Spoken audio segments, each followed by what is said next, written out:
Hi guys, welcome back to my YouTube channel. ಬಿಸಿ ಬಿಸಿ ಕ್ವಿಕ್ಕಾಗಿ ಮಾಡುವಂಥ ಬೇಳೆ ರಸಮ್ ಹೇಗೆ ಮಾಡೋದು ತೋರಿಸ್ತೀನಿ. 2 ಕಪ್ ತೊಗರಿ ಬೇಳೆ ತೊಗೋತಿದ್ದೀನಿ ನಾನಿಲ್ಲಿ.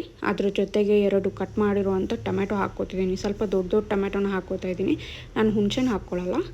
ಸೊ ಹಾಗಾಗಿ 2 ಹಸಿಮೆಣಸಿನ್ಕಾಯಿ ಸ್ವಲ್ಪ ಖಾರ ಖಾರ ಆಗೇ ಇರಲಿ ಅಂತ. ಅದ್ರ ಜೊತೆ 3 ಕಪ್ ನೀರು ಹಾಕ್ಕೋತಿದ್ದೀನಿ.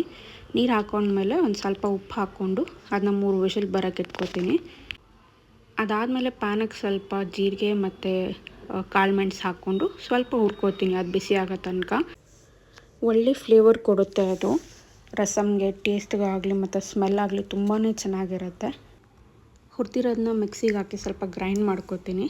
ಆದಮೇಲೆ ಕುಕ್ಕರ್ 3 ವಿಷಲ್ ಕೂಗ್ಸಿರ್ತೀನಿ. ಅದನ್ನ ತೆಗೆದ್ಬಿಟ್ಟು ಏನಿದೆ ಟೊಮೆಟೊ ಮತ್ತು ಬೇಳೆನ ಸ್ವಲ್ಪ ಸ್ಮ್ಯಾಶ್ ಮಾಡ್ಕೋತೀನಿ. ಸ್ಮ್ಯಾಶ್ ಮಾಡ್ಕೊಂಡ್ಮೇಲೆ ಬೇಳೆ ಈ ರೀತಿ ಇದ್ದರೆ ಸಾಕು. ತುಂಬ ಬೇಳೆ ಥರನೂ ಇರೋದು ಬೇಡ, ತುಂಬಾ ಸ್ಮ್ಯಾಶ್ ಮಾಡೋದು ಬೇಡ. ಅದಾದಮೇಲೆ ಒಗ್ಗರಣೆಗೆ ಅಂತ ಪಾತ್ರೆಯಲ್ಲಿ ಎಣ್ಣೆ ಹಾಕ್ಕೊಂಡು ಎಣ್ಣೆ ಕಾದ್ಮೇಲೆ ಸ್ವಲ್ಪ ಸಾಸಿವೆ ಸ್ವಲ್ಪ ಚಿಟ ಆದಮೇಲೆ ಅದ್ರ ಜೊತೆ ನಾನು ಕರ್ಬೇವಿನ ಸೊಪ್ಪು ಹಾಕ್ಕೋತೀನಿ. ಕರ್ಬೇವಿನ ಸೊಪ್ಪು ಸ್ವಲ್ಪ ಜಾಸ್ತಿನೇ ಹಾಕ್ಕೊಳ್ಳಿ, ಆ ಫ್ಲೇವರು ತುಂಬಾ ಚೆನ್ನಾಗಿರುತ್ತೆ. ಅದ್ರ ಜೊತೆ ಸ್ವಲ್ಪ ಒಣಮೆಣ್ಸಿನ್ಕಾಯಿ, ಒಂದು 4ರಿಂದ 5 ಒಣಮೆಣ್ಸಿನ್ಕಾಯಿ ನಿಮಗೆ ಖಾರಕ್ಕೆ ತಕ್ಕಷ್ಟು. ಜೊತೆಗೆ ಬೆಳ್ಳುಳ್ಳಿನೂ ಸ್ವಲ್ಪ ಜಾಸ್ತಿನೇ ಹಾಕ್ಕೋತಿದ್ದೀನಿ, ಅದು ಟೇಸ್ಟ್ ಚೆನ್ನಾಗಿ ಕೊಡುತ್ತೆ ಬೆಳ್ಳುಳ್ಳಿ. ಅದನ್ನ ಸ್ವಲ್ಪ ಫ್ರೈ ಮಾಡಿಕೊಂಡು ಅದಾದಮೇಲೆ ನಾವೇನು ರುಬ್ಕೊಂಡಿರ್ತೀವಿ ಅಲ್ವಾ, ಅದನ್ನು 1 ಸ್ಪೂನ್ ನಾನು ಹಾಕ್ತಿದ್ದೀನಿ. 1 ಸ್ಪೂನ್ ಸಾಕು, ಜಾಸ್ತಿನೂ ಏನು ಬೇಡ. ಅಥವಾ ನಿಮ್ಗೇನಾದರೂ ಸ್ಟ್ರಾಂಗ್ ಪೆಪ್ಪರ್ ಮತ್ತು ಜೀರಿಗೆ ಫ್ಲೇವರ್ ಬೇಕು ಅಂದರೆ ಇನ್ನೊಂದು ಸ್ಪೂನ್ ಹಾಕ್ಕೋಬೋದು.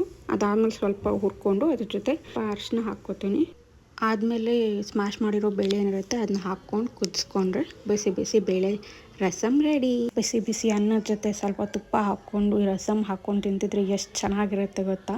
ತುಂಬಾ ಟೇಸ್ಟಿಯಾಗಿರುತ್ತೆ. ಟ್ರೈ ಮಾಡೋದು ಮರಿಬೇಡಿ. Thank you.